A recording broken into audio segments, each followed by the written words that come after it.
ጤና ይስጥልን ክቡራትና ክቡራን ተመልካቾቻችን አዲስ ሚዲያ ኔትወርክ አዲስ ቴሌቪዥን ይህ በጠረጴዛ የተሰኘው ፕሮግራማችን ነው። እንግዲህ በጠረጴዛ የተሰኘው ፕሮግራማችን የተለያዩ የህብረተሰብ ጥያቄዎችን እየያዝን እዚህ ደግሞ የሚመለከታቸውን ኃላፊዎች በመጋበዝ ምላሽ የምናሰጥበት መሰናዶ ነው ማለት ነው። በዛሬው ፕሮግራማችን ደግሞ የአዲስ አበባ የሴቶች ህፃናትና ማህበራዊ ጉዳይ ቢሮ ኃላፊ የሆኑትን ወይዘሮ ቆንጂት ደበላን እዚህ ስቱዲዮ ጋብዘናል። ወይዘሮ ቆንጂት ጥሪያችንን አክብረው በሰዓቱ ስለተገኙ እጅግ አድርገን እናመሰግናለን። ጥሩ እንግዲህ የአዲስ አበባ ሴቶች በከተማ አስተዳደሩ የፖለቲካ የኢኮኖሚና የፖለቲካል እንቅስቃሴያቸው በከፍተኛ ሁኔታ እንዲጨምርና እነሱም ተጠቃሚ እንዲሆኑ ከማድረግ አንፃር ከሚመለከታቸው አካላት ጋር በመተባበር የተለያዩ ስራዎችን እየሰራ እንደሚገኝ ይታወቃል። እንዲሁም ደግሞ ሴቶችና ህፃናት ጉዳት እንዳይደርስባቸው ጥቃት እንዳይፈጸምባቸው ከማድረግ አኳያም ሚናውን እየተወጣ እንደሚገኝ ይታወቃል። ነገር ግን አሁንም ድረስ የሴቶች ጥቃት በመዲናችንም አጠቃላይ በሀገራችንም ይስተዋላል። ጥናቶች እንደሚያመለክቱት ማለት ነው። በአዲስ አበባ ላይም አለና ለምንድን ነው ይህንን ጥቃት ማስቆም ያልተቻለው? ወይዘሮ ቆንጂት ከዚህ ብንጀምር። በተለያዩ ሀገራትም ጭምር እንደነዚህ አይነት ክስተቶች ይከሰታሉ። ስራ ሳይሰራ ቀርቶ አይደለም። በዋናነት ጥቃት ያመለካከት ያሳሰብ ችግር ነው። አንዱ ይሄ ነው። ሁለተኛ ደግሞ ጥቃት በአደባባይ በግልጽ የሚፈጸም አይደለም። ብዙ ጊዜ በቅርብ ቤተሰብ ሊሆን ይችላል፣ ፍለፊትም ሳይሆን ብዙ ጊዜ በድብቅ የሚሆንባቸው ሁኔታዎችም ጭምራሉ። በጣም የተለየ ካልሆነ በስተቀር ማለት ነው። ይሄ በመሆኑ በአብዛኛው ይህን ችግር ከመቅረፍ አንጻር በተለይ አመለካከት አስተሳሰብ ላይ የተወሰኑ ተቋማት ብቻ የሚሰሩት ሳይሆን ዘሆል ማህበረሰቡ እያንዳንዱ ዜጋም ትልቅ ኃላፊነት አለበትና እዛ ላይ መሰራት አለበት። ከዚህ አንጻር እንደ ከተማ አስተዳደር እንደ አዲስ አበባ ሴቶችና ህፃናት ማህበራዊ ጉዳይ ቢሮ ከመሰረቱ መሰራት አለበት የሚልም ስላለን የመከላከሉ ላይ ነው ትኩረት አድርገን እየሰራን ያለ ነው ማለት ነው። ይሄን የመከላከል ስራ የምንሰራው በዋናነት የማስገንዘብ ስራ፣ ጥቃት ምንድነው፣ ምን አይነት አሉታዊ ጎኖች አሉት፣ በግለሰቡ ላይ ብቻ ሳይሆን እንደ ሀገርም ጭምር በሀገር እድገትም በኢኮኖሚ ላይም የራሱ ተጽዕኖ አለው። ምክንያቱም የሚሰራ ኃይልን ማጥቃት፣ ጥቃት፣ ጉዳት ማድረስ ማለት ከሚሰራበት ስራ ሁሉ እንዲስተጓጎል ያልሆነ ጭንቀት ውስጥ እንዲገባም ጭምር የማድረግ ነውና ይሄ ዞሮ ዞሮ ኮሚኒቲቭ ኢፌክቱ እንደ ሀገርም ጭምር ተጽዕኖ አለው ማለት ነው። እዚህ መከላከል ላይ ትኩረት አድርገን የማስገንዘብ ስራው ላይ እየሰራን እንገኛለን። ከግንዛቤ ባሻገር ምናልባት ሌሎች ስራዎች ያስፈልጉ? አንዱ የመጀመሪያው ነው የማስገንዘብ ስራ ነው። ያ ሁሉም አንዳንዱ ጥቃት የማይመስለዋል። ለምሳሌ ቤት ውስጥ ጉልበት ብዝበዛ፣ ቀለብ መከልከል፣ ኢኮኖሚያዊ ጥቃት የምንላቸው ማለት ነው። ልጅ ከወለዱ በኋላ አብሮ ማሳደግ ሲገባ ጥሎ መሄድ፣ ይሄ ሁሉ የጥቃት አካል ተደርጎ ነው የሚወሰደው ማለት ነው። ትቶ በኢኮኖሚም የመጉዳት እያንዳንዷ ፈቃደኛ ሳይሆኑ የሚደረግ ድርጊት በሙሉ ማለት ነው። ኢቨን ትዳር ውስጥ ሆኖ ከወሲብ ጋርም በተያያዘ ፈቃደኛ ባለመሆን የሚፈጸሙ ነገሮች ሁሉ እንደ ጥቃት ነው የምንቆጥራቸው ማለት ነው። ስለዚህ ይሄንን አንደርስታንድ ማድረግ ላይ ሁሉም እኩል ግንዛቤ ያለው ብለን አንወስድም። ይሄን የማስገንዘብ ስራ የመጀመሪያው ስራ ነው።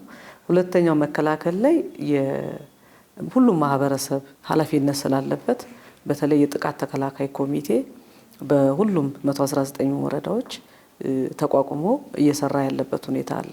ይሄ ጥቃት ተከላካይ ኮሚቴ ጸጥታ አካላት አሉበት፣ ህብረተሰቡ የተካተተበት አለ፣ የሃይማኖት ተቋማትም ከነሱም ተወካዮች አሉበት።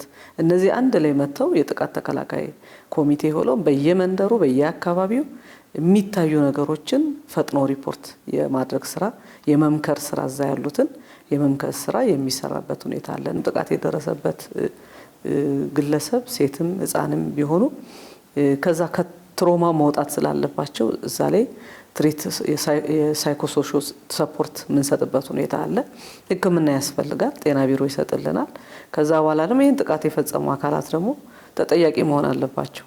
ስለዚህ ይህን ተጠያቂ ለማድረግ የፍትህ አካልና ጸጥታ አካላት ጋር በጋራ አንድ ማዕከል ላይ ይህን ሰርቪስ እንሰጣለን። እነዚህ ሚኒሊክ ማየት ይቻላል።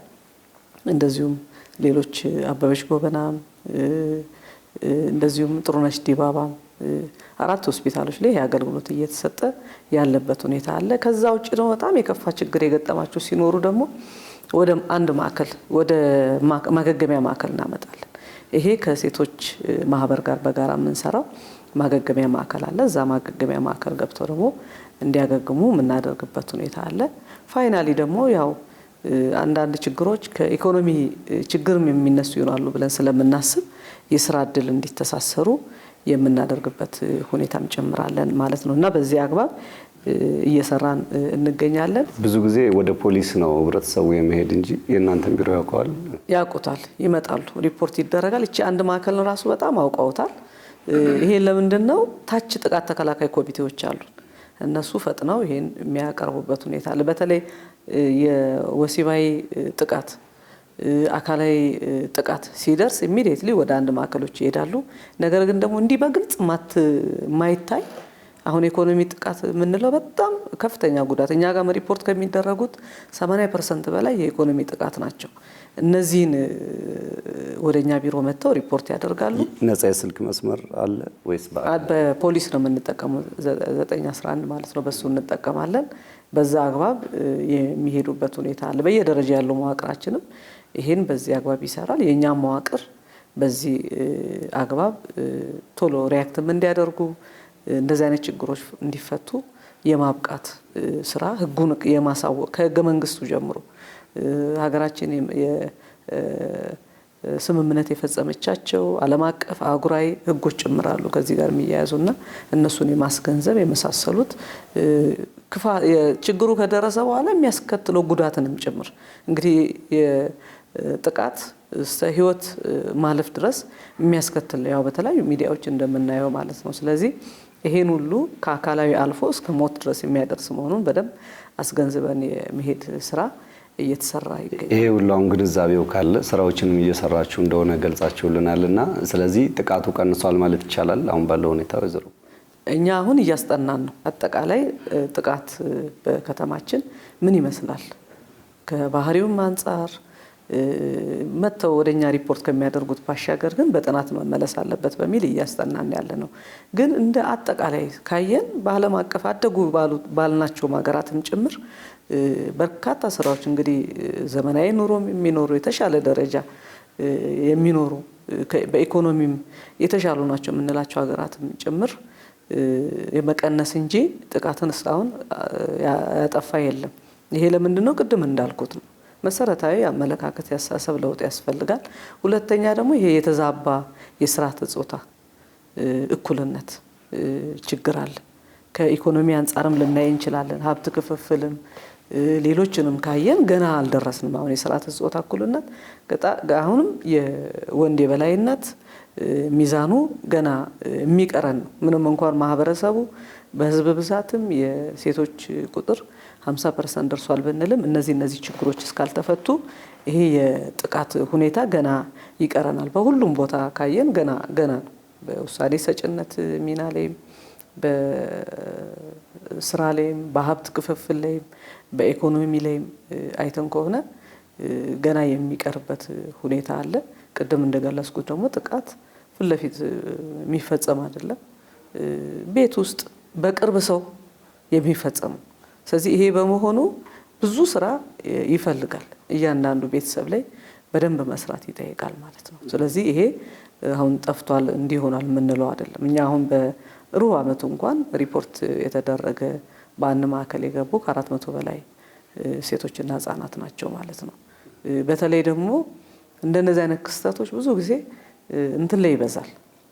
ይሄ የትምህርት እረፍት ጊዜ ላይ ልጆች ቤት ሲውሉ የመሳሰሉት ጊዜያት ላይ፣ በዓላት ላይ አሁን ለምሳሌ ጥምቀት ብናይ፣ አዲስ ዓመት የመሳሰሉት ላይ የመዝናናት የመሳሰሉት ፍላጎቶች እየጨመሩ ሲሄዱ እንደዚህ አይነት ክስተቶች ይፈጸማሉ። አሁን ካለው አንጻር ስናየው እንደዚህ አይነት ሲዝናል የመሆን አዝማሚያም አለና እነዚህን ትኩረት አድርጎ በእነዚህ ጊዜያቶች ላይ ከፍተኛ ስራ መስራት ይፈልጋል።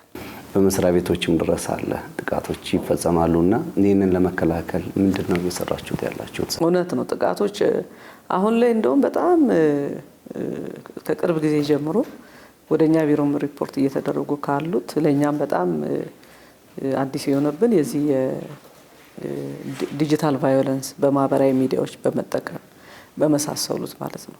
ይሄ እንግዲህ የተሻለ እውቀት ግንዛቤ ያለው ከምንለው ሰው ጭምር በምንላቸው ሰዎች ጭምር የሚፈጸም ነው። ስራ ቦታ ላይም በተመሳሳይ እዚህ ላይ አሁን በጣም መስራት ያለብን የመጀመሪያ ሴቶች ላይ ነው መስራት ያለብን። ሴቶች ምን መብቶች አሉ የሚለውን በደንብ እንዲያውቋቸው ማለት ነው። እያንዳንዱ ከህገ መንግስት ጀምሮ ለሴቶች የተሰጡ መብቶች ምንድን ናቸው? እነዚህን ተፈጻሚ እንዲሆኑ ከማድረግ አንጻር ሴቶች የመጀመሪያ ሴቶች ራሳቸውን ዝቅ ሳያደርጉ ይህንን ግንዛቤ ወስደው እነዚህ መብቶች እንዲከበሩ የማድረግ በመስሪያ ቤቶችም ጭምር ማለት ነው። አንዱ አሁን አዎንታዊ ምላሽ መስጠት ከዚህ ቀደም የነበረው ሴቶች ላይ ሲደርሱ የነበሩ በደሎችን ማስተካከል ያስችላል ተብሎ በህገ መንግስቱ የሴቶች መብት ላይ የተቀመጠው አዎንታዊ ድጋፎች ናቸው። ስለዚህ በሲቪል ሰርቪስ ውስጥም ካየን የ3% አዎንታዊ ድጋፍ አለ። ሴቶች ተጠቃሚ መሆን ያለባቸው ከመውለድ ጋር ከወሊድ ረፍቶች ከመሳሰሉት ጋር እንደዚሁም ደግሞ እኩል መወዳደር የሚችሉባቸው እድሎች እያሉ በተለያዩ ነገሮች ተጽዕኖ ሲፈጠር ይሄንን የማጋለጥ ስራ ሁሉም ሴቶች መስራት አለባቸው ማለት ነው እና ከዚህ አንጻር በህገ መንግስቱም በአሰሪና ሰራተኛም በሲቪል ሰርቪስ የመንግስት ሰራተኞች አዋጅ ላይም የተቀመጡ መብቶችን እንዲገነዘቡ ማድረግ ያስፈልጋል ማለት ነው። ይሄን እየሰራን ያለ ነው። ከዛ ውጪ የሴቶች የህፃናትም አካል ጉዳተኞች አረጋውያንም ጉዳይ በእያንዳንዱ መስሪያ ቤት ላይ ያካቶ ትግበራ እንዲፈጸም ለማድረግ እንደ እኛ ቢሮ በዋናነት ሁሉም መስሪያ ቤቶች ላይ ይሄ ያካቶ ትግበራ ተፈጻሚነቱን የማረጋገጥ ስራ ተወካይም እንዲኖር እያንዳንዱ ቢሮ ላይ ተወካይ እንዲኖር እነሱን የማብቃት የማስገንዘብ በዚህ ባካቶ ትግበራ ሌቭሊንግ ቱሎችም አሉ። ይሄን በዚህ መሰረት እያንዳንዱ ቢሮ ምን ላይ ያለው የሚለውን ነገርም የመስራት ስራ በደንብ አጠናክረን ማስቀጠል ያስፈልጋል። አሁን ጀምረናል። ይሄንን በደንብ አጠናክሮ ማስቀጠል ማስገንዘብ መብቶቻቸውን እንዲያውቁ የማድረግ እስከ ጫፍ ድረስ መሄድ አለባቸው ተበድለናል ብለው ካሰቡ ማለት ነው። ይሄን የማድረግ ከዛ ውጪ ሴቶች የትምህርት እድል እንዲያገኙ እንደኛ ቢሮም ጭምር ከፌዴራል ሚኒስቴር መስሪያ ቤት ጭምር የሚመጡትን እድሎች እስከታች ባለው መዋቅር እንዲወርድ የማድረግ ከታች ደግሞ ከመሰረቱ መስራትም ስለሚያስፈልግ ያው ተምረው የሚመጡ ሴቶች ወደ መስሪያ ቤቶችም ሲገቡ የሚገጥማቸው ቻሌንጆች ምኖችም ሊኖሩ ይችላሉ። ዞሮ ግን ነገ ሀገር ተረካቢ ሴት ልጆች ላይ መስራት ስላለብን በተለይ ወደ ዩኒቨርሲቲ ቢገቡ ከፍተኛ ውጤት ያመጡትን የማበረታታት እውቅና የመስጠት የመሸለም ስራም እንደኛ ቢሮ እየሰራን እንገኛለን። ከዛ በተረፈ በግል ድርጅቶች ካየን ብዙ ነገሮች ይቀራሉ። ከክፍያ ጀምሮ ማለት ነው። በተለይ ዝቅተኛ ክፍያ ተመሳሳይ ስራም እየተሰራ እኩል የማይከፈልባቸው ተቋማት አሉ። እንደነዚህ አይነቶችን ከአዲስ አበባ ኢንዱስትሪ ቢሮ ጋር በጋራ በትስስር እየሰራን ያለንበት ሁኔታ አለ። በደንብ ማስገንዘብ እና እዚህ ላይ ለውጥ እንዲመጣ በቀጣይ መስራት ይፈልጋል። የህፃናት ማቆያ ያለባቸው ተቋማት አሉ፣ የሌለባቸው አሉና የሌሉት እንዲኖራቸው ከማድረግ አኳያ ለምንድን ነው ተግባራዊ እንዲደረግ ያልተደረገው? የሴቶች ተጠቃሚነት ሌላው ተጨማሪ አሁን እንደተነሳው የህፃናት ማቆያ በየመስሪያ ቤቶቹ እንዲስፋፉ የማድረግ ስራ ነው። ይሄ እንግዲህ አቅጣጫው ለሁሉም እኩል የወረደው እድሉ እኩል የተሰጠው አሁን ላይ ኦልሞስት ብዙ መስሪያ ቤቶች ማለት በሚቻል ደረጃ በጣም ጥቂት ካልሆኑ የቀሩን ልማት ድርጅቶች ነበሩ። ልማት ድርጅቶች በአሁን ዘንድሮ ሁሉም አዲስ አበባ አውቶቡስ ድርጅት ሌሎችን ጨምሮ ያሟሉበት ሁኔታ አለ ማለት ነው። አሁን ፎከስ አድርገን እየሰራን ያለ ነው በስታንዳርድ መሰረት ነው የሚል አዳዲስ ተቋማት ሲፈጠሩ ደግሞ እነሱ እንዲያሟሉ። ለምሳሌ አሁን አዲስ መሶብ የአንድ ማዕከል አገልግሎት አዲስ ተቋቁሟል። አሁን የህፃናት ማቆያ አሁን እየገነቡ ነው። አስፈላጊውን ፋሲሊቲ ለማሟላት ደግሞ እኛ ከስር እገዛ የማድረግ ስራ እንሰራለን ማለት ነው። ከኢኮኖሚ ጋር በተገናኘ ቀደም ሲልም ሲያነሱት ነበር፣ ግን ሴቶች አሁንም ቢሆን የኢኮኖሚ ጥገኝነት አለባቸውና በተለይ ደግሞ የእናንተ መስሪያ ቤት በአዋጅም እንደተሰጠው ስልጣኑ ሴቶች በሴፍቲኔት ተደራጅተው ስራ እንዲሰሩ እውቅናም ጭምር የመስጠት ኃላፊነት ተሰጥቶታልና ከዚህ አኳያ ምን ያህል እያደራጃችሁ እውቅና እየሰጣችሁ ነው? ሴቶች ተጠቃሚ ናቸው ማለት ይቻላል በዚህ ረገድ? የምግብ ዋስትና ወይም የሴፍቲኔት ድጋፍ ጋር በተያያዘ የእኛ ቢሮ በዋናነት የቀጥታ ድጋፍ ተጠቃሚዎችን ነው የምንሰራው፣ ትኩረት አድርገን የምንሰራው ማለት ነው። ሁለት አይነት አለ። የቀጥታ ድጋፍ ተጠቃሚ የሆኑ ከ94 ሺህ በላይ የከተማችን ቤተሰቦች ሃውስሆልድስ አሉ። እንደዚሁም ደግሞ በምግብ ዋስትና ደግሞ የፐብሊክ ወርክ የሚሰሩ ስራ እየሰሩ ክፍያ የሚከፈላቸው ጽዳት ሊሆን ይችላል፣ አረንጓዴ ልማት፣ የአፈርና ውሃ ጥበቃ ስራ የመሳሰሉትን የሚሰሩ ማለት ነው። የኛ ትልቁ ትኩረቱ ወደ 94 ሺህ የሚጠጉ ሰዎች የቀጥታ ተጠቃሚ ናቸው። ከዚህ ውስጥ 62% በላይ ሴቶች ናቸው። እነዚህ ምንድናቸው? በተለያየ ምክንያት ስራ መስራት የማይችሉ ለምሳሌ በህፃናት የሚተዳደሩ ቤተሰቦች ሊሆኑ ይችላሉ፣ አረጋውያን ሊሆኑ ይችላሉ፣ አካል ጉዳተኞች ወይም አልጋ ቁራኛ የሆኑ ቤት ውስጥ መንቀሳቀስ የማይችሉ ሊሆኑ ይችላሉ። በበሽታም በእድሜም መግፋት ሊሆን ይችላል ማለት ነው። ስለዚህ እነዚህ ላይ ትኩረት አድርገን እንሰራለን። በየወሩ የቀጥታ ካሽ ትራንስፈር ይሰጣል፣ ሰፖርት ይደረጋል ማለት ነው። ያኛው ግን በምግብ ዋስትና ስራ እየሰሩ በሂደት ከእንደዚህ አይነት ዲፔንደንሲም እንዲወጡ ለማድረግ የተሻለ ህይወትም መምራት እንዲችሉ በስራ እድል ተጠቃሚ የማድረግ ስራ ከስራና ክህሎት ቢሮ ጋር ሌሎችም ቢሮዎችም አሉ በጋራ ይሰራል ማለት ነው። ይሄ የራሱ ስቲሪንግ ኮሚቴም አለው፣ ቴክኒክ ኮሚቴም ጭምር አለው። በከተማችን ምክትል ከንቲባ በክቡር አቶ ጃንጥራር የሚመራ ማለት ነውና በየጊዜው የማሸጋገር ስራ ይሰራል። በዚህ ማሸጋገር ሂደት ውስጥ የሴቶች ተጠቃሚነት ምን ያህል ነው፣ እነሱን ሰፖርት የማድረግ አንዳንድ የሚጎላቸው ቁሳቁሶች እንኳን ቢኖር ሰፖርት የማድረግ ስልጠና እንዲገቡ ህይወታቸው እንዲለወጥ ስልጠና እንዲገቡ በዚህ ሂደት የቆጠቡትን ቁጠባ ገንዘብም ስላለ ያ ገንዘብ ትክክለኛ ጥቅም ላይ እንዲውል የማስገንዘብ ስራ እንደ አንድ ኮሚቴ አባልም ጭምር በጋራ የምንሰራበት ሁኔታ አለ። በቅርቡ እንግዲህ አሁን ይኖራል እስከ ታህሳስ 30 ባለው ጊዜ ውስጥ አሁን የማሸጋገር ስራም የሚሰራበት ሁኔታ ይኖራል ማለት ነው። የክልሎች ወደ አዲስ አበባ እየመጡ በህገወጥ መንገድ ሳይቀር ከሀገር የሚወጡ ሴቶች እንዳሉ መረጃዎች ያሳያሉና ይህንን ተከታትሎ ከሚመለከተው አካል ጋር በመነጋገር ለማስቆም ለምን አልተካሄደበትም? ከፍልሰት ጋር በተያያዘ ያው አዲስ አበባ መዳረሻም እንደዚሁም ደግሞ አዲስ አበባ የሚቆዩባትም ጭምር ናት። በተለያየ መንገድ ማለት ነው። መሸጋገሪያም ጭምር ናት፣ መዳረሻም ጭምር ናት። ሁለተኛ አዲስ አበባ የሁሉም ናት። አዲስ አበባ ቤትም ናት ለሁሉም እና ይሄ ፍልሰት ደግሞ ተፈጥሯዊ ነው። ዋና ችግሩ ግን የሚመጡ ሰዎች ምን አይነት ሰዎች ናቸው፣ ምን አይነት ኦሪንቴሽን ያላቸው ናቸው፣ ምን አይነት በስነ ልቦናም ሊሆን ይችላል፣ በሌላም ምን አይነት ዝግጅት አድርገው ነው የሚመጡት። ወደ አዲስ አበባ ሲመጡ ያገኙት መረጃ ምንድን ነው፣ ሲመጡስ እዚህ የት ነው የሚያርፉት የሚሉት፣ በስራ ሊሰሩ የሚመጡም ከሆነ ምን አይነት ስራ ነው የሚሰሩት፣ የፓስፖርት የመሳሰሉትም ነገርም ለማውጣትም ከሆነ ይሄን በማስፈጸም ሂደት ምን ያህል የገንዘብ አቅም ያስፈልጋል፣ ምን ያህል ቆይታ ጊዜ ይኖራል፣ የመሳሰሉት ጉዳዮች በጣም ኢምፖርታንት ናቸው። ብዙ ነገሮች ከዚህ ጋር ስለሚያያዙ ማለት ነው። አሁን ካየን ግን ብዙዎቹ በቂ መረጃ በቂ ግንዛቤ ይዘው ስራም ሊሰሩ የሚመጡም ከሆነ በቂ ሙያ ኖሯቸው ከመምጣት አንጻር ክፍተቶች አሉ። በዚህ ምክንያት በተለያዩ በህገወጥ የሰዎች አዘዋዋሪ እጅ የመውደቅ ሁኔታ አለ፣ በደላሎች እጅ የመውደቅ ሁኔታ አለ፣ ለጎዳና ተዳዳሪነት የመዳረግ ለተለያዩ ጥቃቶች ጎዳና ላይ ብዙ ጥቃቶች ይፈጸማሉ። ለተለያዩ ጥቃቶች የመዳረግ ሁኔታ አለ ማለት ነው።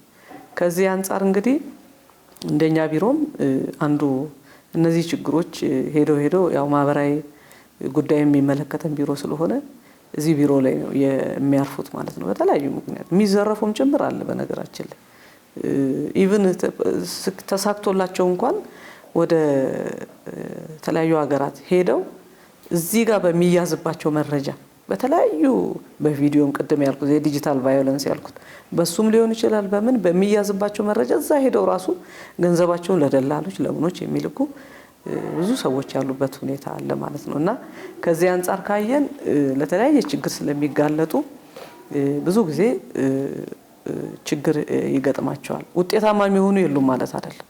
በጣም ውጤታማ የሚሆኑ ይኖራሉ። በተለያየ በደንብ ግንዛቤ ኖሯቸው የሚመጡ ማለት ነው። ግንዛቤ ኖሯቸው ማይመጡ ግን አንዱ የጎዳና ተዳዳሪ ይዳረጋሉ ማለት ነው። አሁን በዚች በአጭር ጊዜ በ4 ወር ከ15,000 በላይ ጎዳና ተዳዳሪ ነው አይደንቲፋይ ያደረግነው ማለት ነው። በተለያዩ ምክንያቶች ጎዳና ላይ የሚሆኑ ወንዶችም ሴቶች ወንዶች ይበዛሉ፣ ህጻናትም ጭምር ያሉበት ሁኔታ አለ። ሁለተኛ ለወሲብ ንግድ ወይም ደግሞ የሴተኛ አዳሪነት ስራ ላይ የሚዳረጉ አሉ። ሲመጡ ግን ሌላ ነገር አስበው ነበር የመጡት። እንደዚህ አይነት ችግር የሚጋለጡ አሉ። በተመሳሳይ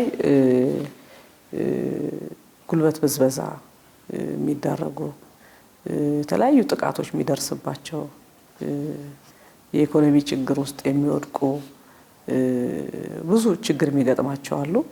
እነዚህን እንደ ቢሮ ያው በተለያዩ መንገዶች መፍትሄ ለመስጠት ጥረት የሚደረግበት ሁኔታ አለ። ለምሳሌ ጎዳና ተዳዳሪ ቅድም ያልኩ የማንሳት እነሱን የስነ ልቦና ድጋፍ የማድረግ ሁኔታ አለ። የተወሰነ ጊዜ እኛ ጋር ቆይተናቸው ከዛ በኋላ ደግሞ ወደ መጡበት ቤተሰብ የማቀላቀል ስራ ይሄ በሙሉ ኮስት አለው። ከተቀላቀሉ በኋላ ግን ተመልሰው ይመጣሉ የሚል መረጃ እሱ እንደ እንትኑ ነው እንደ ሰው ሁኔታ ነው። ይሄን የማድረግ ስራ እንሰራለን። እናንተ አላጋጠማችሁም? ገጥሞናል። ብዙ ድጋፍ አድርገንም የገጠመናል ማለት ነው። ሲመጡ መልሰው መላክ ነው ምንድነው የሚሆነው? አዎ ሌላም የስራ እድል የማስተሳሰርም ስራ እንሰራለን ከተለያዩ ድርጅቶች ጋር ትልልቅ ድርጅቶች እርሻ ምንም ያላቸው ጋር የስራ እድል የማስተሳሰር ስራ እንሰራለን። ምንም ደግሞ ቤተሰብ ያልተገኘላቸው ማቀላቀል ማንችላቸውን ደግሞ የተቋም አገልግሎት እንዲያገኙ የምናደርግበት ሁኔታ ይኖራል ማለት ነው። ስለዚህ አሁን የተለያዩ አማራጮች ማለት ነው። የጎዳና ተዳዳሪዎች ቁጥር ቀንሷል ማለት ይቻላል? ቀንሷል ለማለት ከእንትኑ አንፃር ይከብዳል። ግን አዲስ አበባ አሁን ያለችበት ሁኔታን ካየን በጣም ተለውጣለች። ሳቢ ናት ብዙ ነገሮቿ። ግን ደግሞ ዘመናዊ ሁኔታን የምትፈልግ ስለሆነ ኢሚዲየትሊ አይደንቲፋይ ለማድረግ ያስችላል። ድሮ ትጥፍ ያለ መንደሮች ውስጥ እንደፈለጉ የሆነ ቦታ ሰው በረንዳ ላይም የሆነ ላይ ነገር ላይም ለማደርም ለማለትም አይቸገሩም። አሁን ተጋላጭ ናቸው። ፊት ለፊት ስለሚያጋልጥ ኢሚዲየትሊ ለእኛም ከተለያዩ አካላት ጋር ለመስራት ብዙ አይቸግርም እና ከዚህ አንፃር ስናይ ከዚህ ቀደም ከነበረው አሁን ከአምና አንፃር ካየን የተወሰነ የቀነሰበት ሁኔታም ጭምራለ ማለት ነው። ይሄ ግን ሁሉ አዲስ አበባ አስተዳደር ብቻ ይሁን ጫና መሸከም የለበትም። ይሄንን ከሚመለከታቸው አካላት ጋር መስራት ይፈልጋል ማለት ነው። በተለይ ደግሞ ከክልሎች ጋር መስራት ይፈልጋል። እዛ ሌሎች አማራጮች እንዲፈጠሩላቸው የማድረግ ስራ የሚሰራ ከሆነ ይሄ ችግር አይሆንም። ክልሎችም ያው በራሳቸው ከተሞች የተለያዩ ችግሮች ይገጥማቸዋል። አንዱ ከተማ ከሌላው ከተማ እንደዚህ ፍልሰት የመብዛት ሁኔታ ያነሳሉ። ነገር ግን አጀንዳ የማድረግ ከበላይ አመራሮቻችን ጀምሮ ይሄ ጉዳይ ይሄን ኢሹ አጀንዳ ማድረግ ተጀምሯል። በጣም ሲሪየስ አዲስ አበባ ጫናው ወደ አዲስ አበባ እየመጣ መሆኑን በደንብ እንዲረዱት። እሱም ብቻ አይደለም የሚደርስባቸው ችግር በጣም የከፋ ችግር ነው። ጎዳና ላይ እንግዲህ ለብዙ ነገር ተጋላጭ የሚሆንበት ሁኔታ አለ። የሚመጡ ሰዎች የተለያየ ችግር ቅድም እንደገለጽኩት ይጋለጣሉ። ስለዚህ ይሄን የማስረዳት የዛ ያሉት ማህበረሰብም እነሱም እንዲያስረዱ የማድረግ ስራ እንሰራለን። ይሄ በበላይ አመራሮች ጭምር በጣም አጀንዳ እየተደረገ ያለበት እኛም እንደ ቢሮ በሚኖረን በራሳችን ሴክተር ጉባኤዎች ሴቶችና ማህበራዊ ጉዳይ ሚኒስቴር በሚያዘጋጃቸው ጉባኤዎች ላይ ይሄን የኢሹ የማድረግ የማንሳት ስራ እንሰራለን ማለት ነው። ዋናው ተግባራዊ ምላሹ ግን የየክልሎቹ ነው ሊሆን የሚችለው። የአዲስ አበባ የሴቶች ህጻናትና ማህበራዊ ጉዳይ ቢሮ በአዋጅ ከተሰጠው ስልጣን ውስጥ አንዱ በማህበረሰብ አቀፍ ድጋፍና እንክብካቤ ጥምረት ምክር ቤት ማቋቋም ነውና ምክር ቤቱ አለ እየሰራ ነው። አሁን የምክር ቤቱ አለ እየሰራ ነው ይታወቃል። ምክንያቱም አንዱ የማህበራዊ ጥበቃ ማስፋፋት ስራ አንዱ ትልቁ ስራችንም ነው የቢሮ ማለት ነው። ይሄ የማህበራዊ ጥበቃን ለማስፋፋት ይሄ የህብረቱ የማደራጀት ስራ በሁሉም ወረዳዎች ያደራጀንበት ሁኔታ አለ። አሁን እንደ ከተማም ግን ያለው አቅጣጫ ምንድነው? በተለይ ዋና ዓላማው ያው እርስ በርስ ሰብአዊ ድጋፍ በራስ አቅም ነው። ይሄ ዋና የጥምረቱም ዋና ዓላማ ይሄ ነው። የውጭ ድጋፎች ላይ ዲፔንዳንት ከመሆን ይልቅ በራስ አቅም ድጋፍ ቢደረግ እያንዳንዱ ማህበረሰብ ሰፖርት ቢያደርግ ችግርተኛ አይኖርም ነው ዋና ዓላማው ማለት ነው። እዚህ ላይ ድሮችም የመሳሰሉትም ትልቅ ሚና አላቸው። ይሄ እንደተጠበቀ ሆኖ ግን አሁን እንደ ከተማ አጠቃላይ የሀብት አሰባሰቡ ወደ አንድ ቋት መሰብሰብ አለበት የሚልም ስላለ አሁን በፋይናንስ ቢሮ ሰብሳቢነት የኛም ቢሮ የህብረተሰብና ተሳትፎ በጎ ፈቃድ ቢሮ የቀድሞ ትረስት ፈንድም እነዚህ ሁሉ ያሉበት ምን ብናደርግ ይሻላል በሚል አሰራሮችን የመፈተሽ ስራ እየተሰራ ነው ያለው። ለጊዜው ግን ሀብት የማሰባሰቡ ስራ በቀድሞ ትረስት ፈንድ አሁን ወደ በጎ ፈቃድና ህብረተሰብ ተሳትፎ ኮሚሽን ስለተካተተ በዛ እንዲሰባሰብ እየተደረገ ነው ያለው። ይሄ በዚህ አቅጣጫ እየሄድን ነው። በቀጣይ ሌላ የተለየ ነገር ካለ አሁን እየተጠና ስለሆነ የተለየ ካለ ደግሞ በዚህ አግባብ እንሄዳለን። ይሄ ቢሆንም ግን የዚህ ጥምረት ሚና በአይነትም ሊሆን ይችላል፣ እርስ በርስ በመደጋገፍም መስራት የሚችል ነው። ይህ በመጨረሻም የአዲስ አበባ ሴቶችና ህጻናት ማህበራዊ ጉዳይ ቢሮ ምንድነው ለሴቶችና ለአረጋውያን እንዲሁም ደግሞ ለህጻናት ምን አይነት ፋይዳ ምን አይነት አዲስ ነገር ያመጣል፣ ምን አይነት ስራዎችን ይሰራል በሚለው እነሱን እናንሳና በዚህ እናጠቃል። የተቋቋመው የመሶብ አዲስ መሶብ የአንድ ማዕከል አገልግሎት 2 ዊልቼር እኛም ሰፖርት አድርገናቸው ያ አገልግሎት አካል ጉዳተኞች አቅመ ደካሞችም ይመጣሉ በእድሜ የገፉ እንዲያንቀሳቅሱ በደንብ ሰርቪሱን ቶሎ እንዲያገኙ ለማድረግ እየተሰራ ያለበት ሁኔታ አለ። በደንብ ግን መስራት ይፈልጋል። እያንዳንዱ ተቋም ላይ ከተሰራ ብዙ ነገሮች ችግር የሚፈታበት ሁኔታ አለ ማለት ነው። ከዛ ውጪ የማህበራዊ ጥበቃ አገልግሎቶች እንዲስፋፉ የማድረግ ነው። ይሄ በተለያዩ ነገሮች ሊንኬጅ በመፍጠር በጣም የተቸገሩ ሲኖሩ ለምሳሌ አረጋውያን ሲኖሩ የክብካቤ ማዕከላት ላይ እንዲገቡ የግሎችንም ጭምር አብረን በጋራ ስለምንሰራ እነ መቄዶንያም ሌሎችንም ጭምር ማለት ነው በዚህ አግባብ የምንሰራበት ሁኔታ አለ። ከዛ ውጪ የስርዓተ ጾታ እኩልነት እንዲረጋገጥም ለማድረግ እየተሰራ ያለበት ሁኔታ አለ። ይሄ እንዳለ ሆኖ ግን በተለይ በእኛ ቢሮ ያሉ ደንበኞችን በእኛ ቢሮ የያዝናቸውን የህብረተሰብ ክፍሎች ተጠቃሚ ከማድረግ አንጻር የአደረጃጀቶች ሚና በጣም ወሳኝነት አለው። እያንዳንዱ ሁኔታ ላይ አደረጃጀቶች እንዲፈጠሩና እንዲጠናከሩ ማድረግ ይፈልጋል። ለምሳሌ አረጋውያን ሁሉንም ቤት ለቤት ተደራሽ አታደርግም፣ ግን የአረጋውያንን ድምጽ ሊሆን የሚችል የአረጋውያን ማህበር፣ አካል ጉዳተኞች እንደዚሁ አካል ጉዳተኞች አዲስ አበባ ውስጥ ያሉ አካል ጉዳተኞችን የአዲስ አበባ አካል ጉዳተኞች ማህበር እንዲቋቋሙ እንደዚህ ማህበራዊ ጥበቃ አገልግሎት ከማስፋፋት አንጻር እድሮች ትልቅ ሚና አላቸው። ከቀብር ባሻገር ማለት ነው።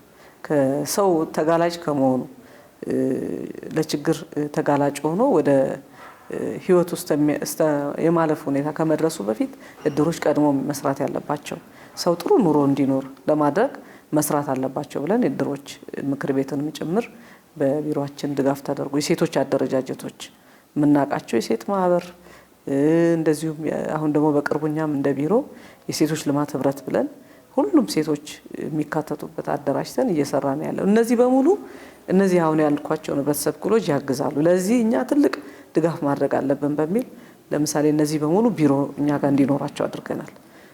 ህጻናት ፓርላማም ጭምር ህጻናት በቀጣይ ዴሞክራሲ ስርዓትን ኤክሰርሳይዝ የሚያደርጉበት የመሳሰሉት ይሄንም በእኛ ቢሮም ጭምር ኦፊስ እንዲኖራቸው የቅርብ ድጋፍ እያንዳንዱ የስቴሽነሪዎችን የመሳሰሉትን ሰፖርትም ጭምር እያደረግን በደንብ ተጠናክሮ እንዲወጡ በደንብ አቅማቸው ጎልብቶ እንዲወጣ የማድረግ ስራ እንደ ቢሮ እየሰራን እንገኛለን። ወድቀው የተገኙትን በማንሳት ተጠቃሚ እንዲሆኑ በተለያዩ አማራጮች እኛ ያሉን 7 አይነት አማራጮች አሉን፣ ጉዲፈቻን ጨምሮ ማለት ነው።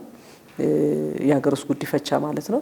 ተጠቃሚ እንዲሆኑ የማድረግ ከቤተሰብ ጋር የማቀላቀል የማዋሃድ ስራ በአደራ ደግሞ የሚወስዱ ቤተሰቦች አሉን። ከነሱ ጋርም የማስተሳሰር ስራ የምንሰራባቸው ስራዎች አሉና እነዚህን አጠናክረን ከሄድን በተለይ ከተማችን ላይ የሚታዩ የማህበራዊ ችግሮችን ለመፍታት ጥሩ እድል ይፈጥራል። ግን ቢሮ ብቻውን ሳይሆን ከፍትህም ከጸጥታ አካላት ጋርም ከተለያዩ አስፈጻሚ መስሪያ ቤቶች ጋርም በጋራ በቅንጅት እንሰራለን። ወይዘሮ ቆንጂት በድጋሚ ጥሪያችን አክብረው እዚህ ስለመጡ እጅግ አድርገን እናመሰግናለን። እሺ እኔም በጣም አመሰግናለሁ። ተመልካቾቻችን እንግዲህ በጠረጴዛ የዛሬው መሰናዷችን ከአዲስ አበባ ከተማ አስተዳደር የሴቶች ህጻናትና ማህበራዊ ጉዳይ ቢሮ ኃላፊ ከሆኑት ከወይዘሮ ቆንጂት ደበላ ጋር ያደረግነው ቆይታ ይህን ይመስል ነበረ። ስለተከታተላችሁን እጅግ አድርገን ነው የምናመሰግነው። በፕሮግራማችን ላይ ሀሳብ፣ አስተያየት እንዲሁም ጥቆማ ካላችሁ አድርሱን። በቀጣይ በሌላ ፕሮግራም እስከምንገናኝ ድረስ መልካም ጊዜ